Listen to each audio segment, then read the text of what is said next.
자, 홍준표 의원이 52시간제 완화로 서민 경제 보호를 하겠다. 이런 관련법을 발의를 했습니다. 최저임금법 개정안과 근로기준법 개정안, 이것을 25일날 대표 발의를 했습니다.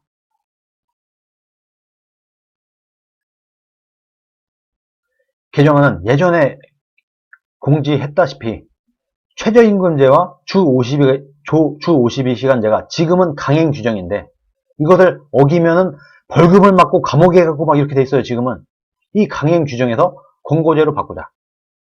처벌 대신에 처벌조항은 없애버리고 이것을 준수하는 기업에 주 52시간제를 지키고 최저임금제를 지키는 기업이 있다고 하면은 여기에 조세 감면을 해주자. 세제 지원도 해주자. 이런 식으로 인센티브를 제공하는 권고제로 바꾸자. 강행 규정에서 권고제로 바꾸자 하는 내용을 담은 입법을 추진을 했습니다. 율TV님, 쟤들 3년 내로 100% 동일 임금 파업합니다. 이번 직고용된 사람들이 기존 정직원 수보다 사람 수도 더 많아요.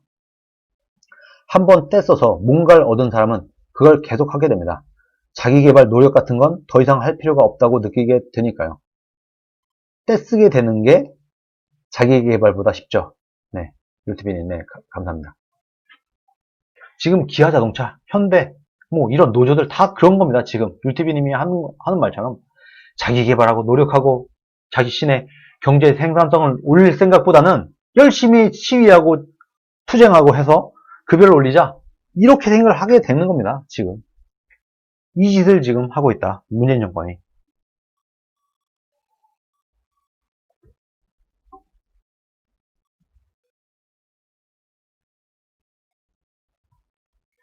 홍 의원은 현 정권의 소득주도 성장 정책으로 주 52시간 최저임금 급격한 인상을 말하는 거죠. 약자들이 더 힘들고 서민 경제가 더 어려운 상황이 이어지고 있다. 가장 대표적인 문제인 최저임금제와 주 52시간제를 자율적으로 선택 적용하도록 규제를 완화해서 서민 경제를 보호하고 오히려 중소기업과 소상공인, 자영업자의 생존권을 보장하기 위한 것이다. 이렇게 입법 취지를 밝혔습니다. 얼마 전에 홍준표 의원이 이런 얘기를 했어요. 나는 이번 21대 국회에서 좋은 세상 만들기 입법을 하겠다. 문재인 정권에 반대되는 좋은 세상 만들기 입법을 내가 추진을 하겠다. 이것은 그대로 다음에 자신의 대선 공약이 될 것이다. 이렇게 얘기까지 했습니다. 지금부터 국회의원으로서 내가 입법을 낼 건데, 좋은 세상 만들기 입법들을 낼 건데, 이것들이 그대로 나중에 홍준표 대선 주자가 될 때, 대선 경선을 할 때, 그때 공약으로 만들어질 것이다. 이렇게 얘기를 했었습니다. 홍준표의 1호 법안, 입법 1호 법안은 재개발, 재건축, 규제 완화 3법이었습니다. 지금 문재인의 부동산 정책에 정반대입니다. 지금 문재인, 민주당의 법안은 재개발, 재건축을 막고 규제를 강화하는 것에 초점이 맞춰져 있어요. 근데 홍준표가 낸 제1호 법안은 정반대다. 문재인과 정반대 법안입니다. 재개발, 재건축 하자. 재개발도 열심히 하게 하고 재건축도 열심히 하게 하자. 그래야 집값이 내려간다. 규제도 완화하자.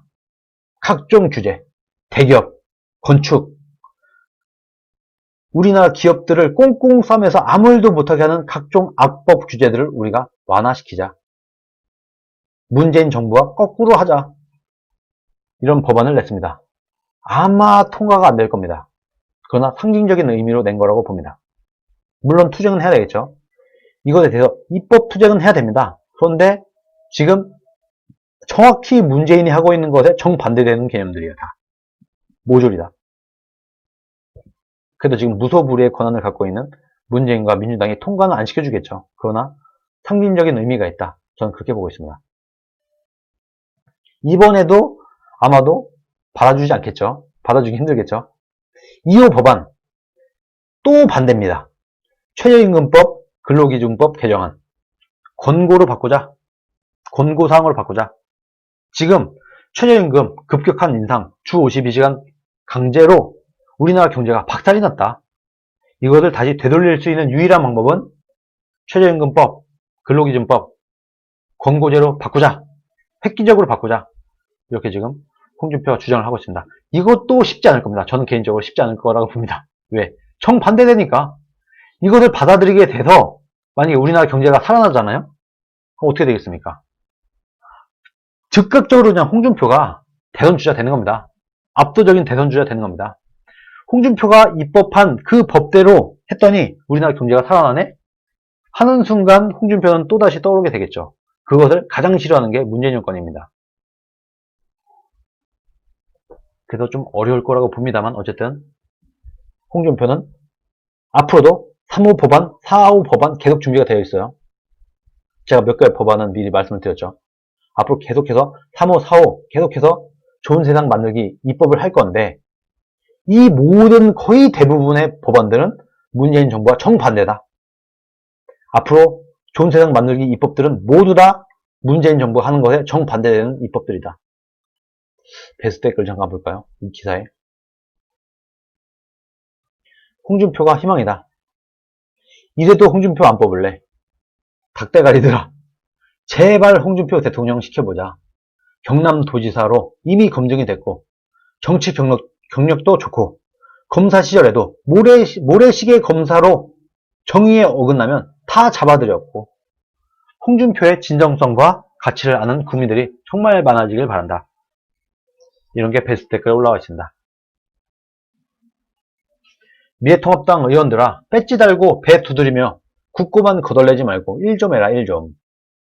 홍준표 혼자 지금 서민 위해서 일 다 한다. 니들은 도대체 뭐하냐. 홍준표 말고 제대로 된 입법을 낸 사례를 아직까지 전 발견하지 못했습니다. 아직까지. 홍준표 외에서 서민을 위한 입법을 하는 것은 미래통합당에서 아직 없었습니다. 최근에 이런 법은 내겠다고 하더라고요. 뭐 지금 피선거권이 25세인가 만 25세 이상인가로 되어 있는 걸 21세로 바꾸겠다. 이렇게 황당한 얘기를 하고 있습니다. 대학생, 고등학교 졸업하자마자 바로 그냥 피선거권을 갖게 된다. 이제는 대학생들이 고등학교 졸업하자마자 그냥 바로 군대만 갔다 와서 바로 국회의원이 될 수 있게끔 하겠다. 이런 이상한 말도 안 되는 이런 입법만 하고 있는 미래통합당인데 제발 제대로 된 입법을 해라. 입법 1을 해라. 홍준표 혼자 지금 서민 위해서 일 다 하고 있다. 니들은 뭐하냐? 최저시급 법안을 폐지한다면 자율경제시장 구조가 되살아날 겁니다. 업체마다 저마다 상황에 맞는 급여를 제한하면 그곳에서 일할 만한 종사자는 일하면 되는 것이죠. 낮은 급여나 비합리적 급여에 구인난을 겪는 업체는 자연 도태되는 것이죠. 이게 가장 현명한 타겟책입니다. 그리고 홍준표 의원이 이런 글도 페이스북에 올렸습니다.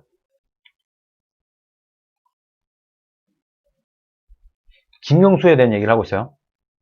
김경수 드루킹 대선 여론조작 사건을 수단 방법 가리지 않고 지금 무죄를 만들기에 혈안이 된 것은 김경수가 지금 문재인 정권이 어떻게든 김경수를 살리려고 하고 무죄로 만들려고 하는 것은 김경수가 유죄가 되면 지난 대선이 여론조작 대선이라는 것을 사법적으로 인정하는 것이 되고 그 상선인 문재인 후보 김정숙 여사가 바로 여론의 표적이 되고 지난 대선의 정당성이 문제가 되기 때문입니다.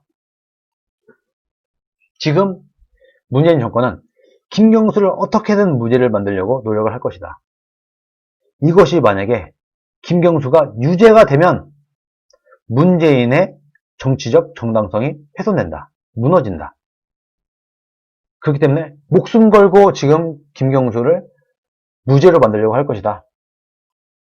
그래서 1심에서 유죄 판결을 선고한 성창호 부장판사를 사법농단으로 뒤집어 씌워서 억지 기소를 하였고 유죄 심증을 갖고 있던 항소심 2심이죠. 부장판사를 지금 교체했다. 교체하고 새로운 재판부를 구성을 해서 무리한 무죄 만들기를 획책하고 있다고 보는 겁니다. 이런 사법 질서가 정상적이라고 보십니까? 그래서 내가 오늘 작심하고 한명숙 사건, 이재용 사건을 빗대어서 내 편 무죄, 상대편 유죄라는 희한한 오타가 있네요. 희한한 사법 질서를 만들어가고 있다고 질타하는 것입니다. 야당은 겁이 나서, 지금 미래통합당을 말하는 거죠. 겁이 나서 이를 쟁점으로 삼고 있지 않을지 모르나 국민들은 현명합니다. 홍준표 당대표 시절에 그때 당시에는요, 문재인의 지지율이 80%가 넘었어요. 어마어마했습니다. 어마어마했습니다. 지금보다 훨씬 더 막강한 민주당 문재인 정권의 지지율이 하늘 높은 줄 모르고 치솟을 때, 그때 문재인의 최측근이었던 김경수를 구속시키고 1심에서 유죄 판결이 나오도록 한 게 홍준표의 자유한국당이었습니다. 그때 야당이었습니다. 지금 힘이 부족해서 안 된다고요? 아닙니다. 야당이 무능해서 그렇습니다.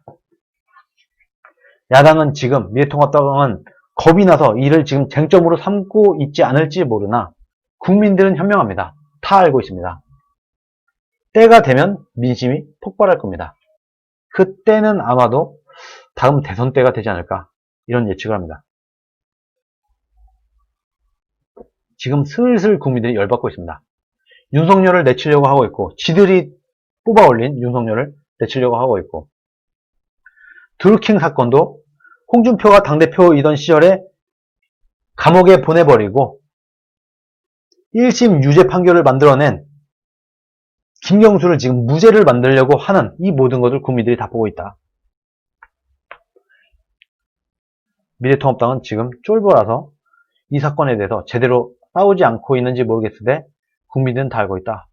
이렇게 얘기를 하고 있습니다. 그런데 사실은 만약에 김경수가 무죄로 판결이 나고 여론을 호도하게 된다고 하면은 우리 국민들이, 제가 볼 때는 많은 국민들이 또 속을 겁니다. 한명숙도 무죄로 만들고 김경수도 무죄로 만들고 이렇게 된다고 하면은 글쎄요, 뭐 홍준표 의원의 기대와 다른 결과가 나올 수도 있다.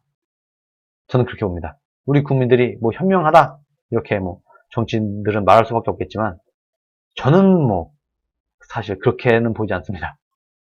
우리 국민들이야말로 선동에 매우 약하다. 야, 김경수가 억울하게 지난 잘못된 판결에 의해서 구속이 됐었고 1심에서 유죄가 됐었지만 2심에서 무죄 났어. 3심에서도 무죄 났어. 이렇게 될 수도 있다. 그리고 이것을 본 많은 국민들은 이 뭐야? 김경수 그 드루킹 그거 아니었어? 이렇게 될 수도 있습니다. 이렇게 되지 않기 위해서는 앞으로의 미래통합당의 역할이 굉장히 중요합니다. 야당이 없고 민주당 마음대로, 문재인 마음대로 여론을 쥐고 흔들 수 있게 된다고 하면은 다음 대선 때도 어려울 수도 있습니다. 정말 야당이 야당다워야 다음 대선에 또다시 우파들에게 기회가 주어질 것이다. 저는 그렇게 보고 있습니다.